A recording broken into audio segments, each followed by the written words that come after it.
సోమవారంతో ముగిసిన Telangana assembly budget సమావేశాల్లో ముఖ్యమంత్రి రేవంత్ రెడ్డి వ్యవహరించిన తీరు ఇప్పుడు కాంగ్రెస్ పార్టీలో దుమారం రేపుతుంది.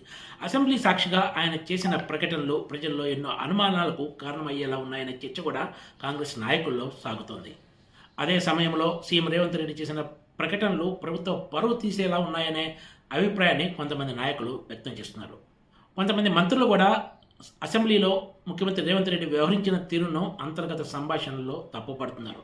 బీఆర్ఎస్ శాసనసభాపక్ష ఉపనేత మాజీ మంత్రి హరీష్ రావు ఫ్యామిలీకి చెందిన వాళ్ళు మహబూబ్నగర్ జిల్లాలో ధరణిని అడ్డం పెట్టుకుని 100 ఎకరాల భూములను బదలాయించుకున్నారని అసెంబ్లీ సాక్షిగా సీఎం రేవంత్ రెడ్డి ఆరోపించారు.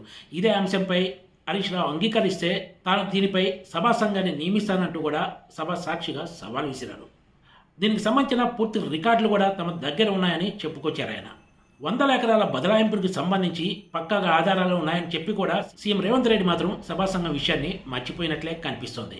ఇక్కడ మరో కీలక విషయం ఏమిటంటే కాంగ్రెస్ ఎమ్మెల్యేలతో పాటు బీఆర్ఎస్లో గెలిచి కాంగ్రెస్ పార్టీ వైపు వెళ్లిన వాళ్ళు కూడా భూములకు సంబంధించిన అంశంపై సభా సంఘాన్ని వేయాలని డిమాండ్ చేశారు. అయినా సరే సీఎం రేవంత్ రెడ్డి ఈ విషయాన్ని విస్మరించడంతోనే చాలా అనుమానాలు వ్యక్తమవుతున్నాయి.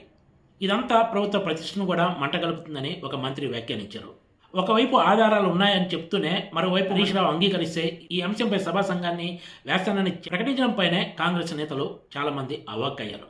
ఇదే అంశంపై బయట మాట్లాడిన మాజీ మంత్రి హరీష్ రావు తమ కుటుంబ సభ్యులపై వచ్చిన ఆరోపణలపై విచారణకు తాను సిద్ధమే అని, అదే సమయంలో ముఖ్యమంత్రి రేవంత్ రెడ్డి తమ్ముడు బావమర్దిపై కూడా ఆరోపణలు వచ్చాయి, వీటిని కూడా విచారణ పరిధిలోకి చేరుస్తారంటూ ఆయన సవాల్ విసిరారు.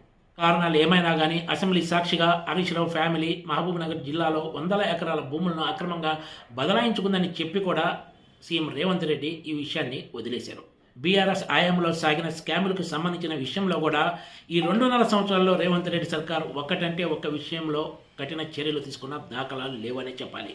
దీనికి ప్రధాన కారణం తెర వెనుక జరుగుతున్న వ్యవహారాలే అనే చర్చ ఆ పార్టీ నాయకుల్లో సాగుతోంది.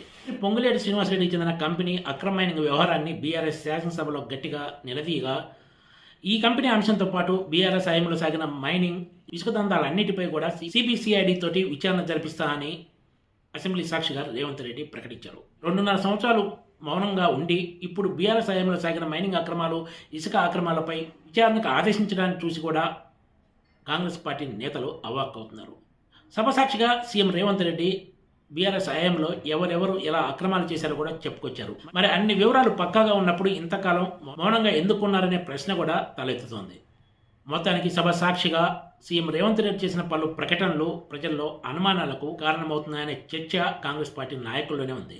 Please subscribe TGTV.